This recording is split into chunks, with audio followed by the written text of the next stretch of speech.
Olá, que bom estar com vocês novamente para a nossa segunda etapa, né? Iniciamos a primeira fazendo um overview no sentido de informar aquilo que nos próximos dias estaremos compartilhando com todos vocês. E hoje, iniciando aí essa elaboração de um planejamento estratégico para a área de alimentos e bebidas, vamos falar sobre os objetivos, né? Objetivos esse que inicia-se com a missão do departamento, aquilo que nós desejamos para o departamento, levando em consideração a situação do produto que você está inserido, mas também as tendências de mercado e os seus concorrentes. Sabendo desses 3 pontos, aí você consegue desenvolver os seus objetivos de forma clara e transparente, tá bom? É um momento especial porque desses objetivos nasce todo o planejamento estratégico do departamento. Então nós iremos ter, ao longo dos nossos novos encontros, também um trabalho focado em análise da concorrência, um trabalho focado com relação a tratar os produtos de uma forma geral, a exemplo dos feriados, um planejamento focado nas tendências, né? Aquilo que está acontecendo no cenário regional, nacional, e não, até porque você pode estar trabalhando também alguns tópicos importantes de convidados, pessoas que estejam passando na sua cidade, na sua região, um grande nome como chefe de cozinha, enfim. Então a ideia é a gente fazer esse planejamento, né, ao longo das próximas aulas, mas já iniciando hoje com esses objetivos.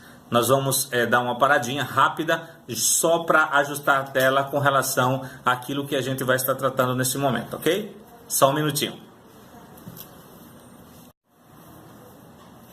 Então, voltando ao nosso momento, com relação ao início do nosso planejamento estratégico, vamos estar falando sim sobre os objetivos, porém, como eu mencionei, precisamos definir a nossa missão, né? A missão do Departamento de Alimentos e Bebidas. Então, como se pode ver, vou deixar a setinha aqui um pouquinho, né, próximo da nossa necessidade. Eu tenho um exemplo aqui, tá, de uma missão que essa missão deve ser desenvolvida, na verdade, pelo gestor do departamento, que pode ser um gerente de alimentos e bebidas, como também um supervisor de alimentos e bebidas, ou até mesmo um maître, quando trata-se de um restaurante de um porte menor, para conclusão daquilo que efetivamente esse departamento deseja realizar. Então a missão do departamento, coloquei um exemplo aqui rápido, tá? De alimentos e bebidas, será fornecer serviços cordiais aliado a uma alimentação saudável de acordo com as normas de higiene, com retorno financeiro, alinhando satisfação e encanto aos seus clientes externo, interno e proprietário. Como se percebe, aqui é um exemplo de uma missão de um departamento, porém de cara já identificamos aqui algo que deve ser trabalhado. Por exemplo, serviços cordiais. Eu estou se comprometendo em oferecer aos nossos clientes serviços cordiais. Então, para isso, desde uma contratação de um funcionário através do RH para o Departamento de Alimentos e Bebidas, eu tenho que lembrar que esse funcionário, um dos pré-requisitos dele deve ser exatamente a cordialidade, ser uma pessoa cortês, simpática, comunicativa. Então, isso é muito importante para que a gente possa realmente ter essa missão inicial cumprida, correto? Outro ponto seria colocar aliado a uma alimentação saudável. Veja que responsabilidade nós estamos aqui, porque sabemos que existe a segurança alimentar, ela deve existir em todo e qualquer restaurante, em todo e qualquer departamento de alimentos e bebidas, porém é uma grande responsabilidade. Então isso tem que estar muito claro para toda a equipe, principalmente a equipe que trabalha com cozinha, desse compromisso com relação à alimentação saudável, tá certo? De acordo com as normas de higiene, né? com retorno financeiro. Então, o meu orçamento, ele tem que estar muito bem transparente para os meus funcionários. Então, eles têm que saber as metas do restaurante, ele tem que saber aquilo que nós temos em termos de alcance, não só de receita, mas também com relação às despesas que devem ser trabalhadas, para que eles possam se comprometer e ajudar nessas despesas, para que o resultado financeiro do restaurante seja satisfatório. E também encantar esse cliente. É uma responsabilidade grande, como observamos aqui na missão, né? Para encantar cliente, eu tenho que ter diferencial. Então, tenho que criar ferramentas que possibilitem o encantar, né? Para que esse cliente que vai até o nosso restaurante, ele possa sair não só satisfeito, como também encantado. Podemos colocar um exemplo, né? Nós hoje oferecemos, por exemplo, em um dos restaurantes, uma sobremesa que é uma maravilha, criada pelo nosso chefe. Então, o cliente, muitas vezes, ele não compra a sobremesa, mas quando ele está próximo de fechar sua notinha, vem lá uma sobremesa muito bem elaborada, muito bem trabalhada, e que é oferecida pelo restaurante de forma cortês, de forma simpática e o importante como uma cortesia. Ou seja, esse cliente acaba saindo de lá encantado. Você fez o investimento de uma sobremesa, uma mini, porém esse cliente sai encantado do teu restaurante, né? Ele pode estar saindo e dizendo: nossa, além de um bom serviço, eu não esperava pelo mimo que nos foi ofertado. Então é importante que esse desempenho com relação também ao encantar o cliente seja trabalhado, ok?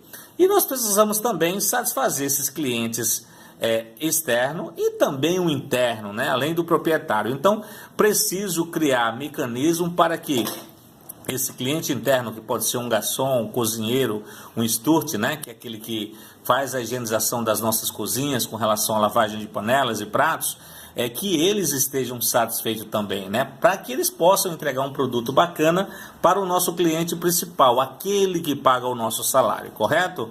Então, para que isso seja alcançado, eu preciso desenvolver com o meu departamento de recursos humanos ferramentas, mecanismos para que eles possam trabalhar de uma forma feliz, encantando esse nosso cliente principal, ok?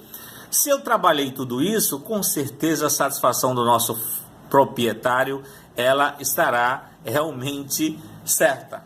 Compreendem?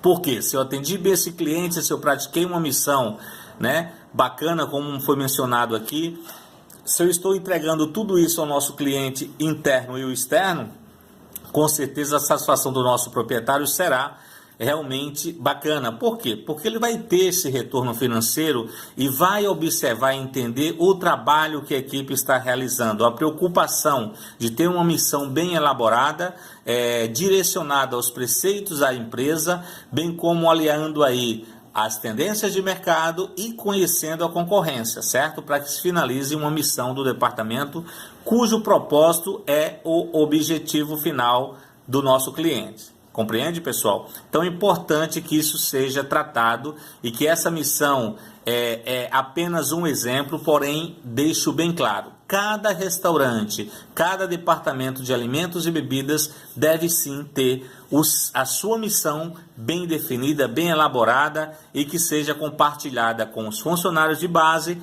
e, claro, com o aval maior do diretor ou do proprietário dessa empresa, certo?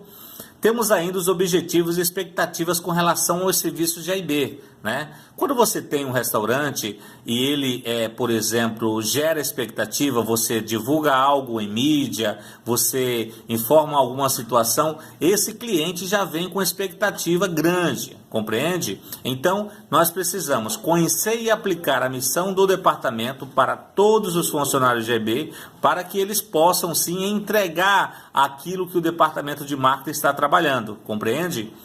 Gastronomia dinâmica e atuante. Então, todos os funcionários precisam estar com isso muito bem transparente para eles e muito bem capacitados para que eles possam entregar essa gastronomia dinâmica e atuante. Eles precisam ainda atuar de forma equilibrada e transparente junto ao resultado financeiro GIB. E é importante, pessoal, muitos restaurantes esquecem ou às vezes por uma determinada situação de um proprietário ou de um diretor não gostam de passar os números, mas assim, isso é coisa do passado, pessoal. A equipe precisa estar ciente daquilo que efetivamente a casa tem a nível orçamentário para que ele possa ajudar a cumprir não só o aspecto de receita, mas também ajudar nas despesas, para que elas não sejam realmente acima do percentual permitido, tá certo? Outro ponto é desenvolver o conceito de meritocracia, pessoal, no departamento de alimentos e bebidas. Meritocracia, acredito que a maioria de vocês tenham conhecimento, isso nada mais é do que a entrega do produto através do resultado, ou seja, a partir do momento que eu sou um garçom, sou um cozinheiro e presto um trabalho bem feito, eu participo do resultado final dessa receita. Então as empresas precisam trabalhar muito bem esse conceito de meritocracia, no sentido de colocar metas. Eu tenho um exemplo que podemos até deixar aqui para vocês. Recentemente aplicamos aí em um cardápio da casa, de um restaurante, uma pontuação, onde cada produto tinha sua pontuação, desde o mais simples, a exemplo de uma cerveja, até um uísque 12 anos, 18 anos, que tinha uma pontuação maior. E no final, essa pontuação era somada e aquele garçom que obtivesse o maior número de pontos seria contemplado, por exemplo, com o final de semana em um dos hotéis próximo da nossa região, tá certo? Então isso acaba fortalecendo toda essa missão através dos nossos objetivos principais que estarão traçados, tá certo, pessoal? Esse é o nosso recadinho. Nos próximos slides, nós vamos estar trabalhando várias situações para chegarmos efetivamente a esse planejamento de alimentos e bebidas de uma forma satisfatória, para que todos os funcionários tenham conhecimento daquele produto que ele está inserido, de uma análise bem feita do mercado com relação à concorrência, sabendo que o nosso concorrente utiliza em termos de louça, se a nossa ela realmente é uma louça atualizada, os valores com relação ao mercado, se nós estamos praticando bem, enfim, é uma série de situações que vale a pena vocês conferirem no próximo momento, no próximo encontro que nós iremos ter, ok, pessoal? Por hoje é só, mas aguarde para o nosso próximo momento, que já vou deixar aqui o gostinho para vocês. Nós vamos estar fazendo uma análise mínima de uma concorrência para depois chegar em uma análise macro, ok? Então, até a próxima, vejo vocês com certeza no próximo momento. Tchau!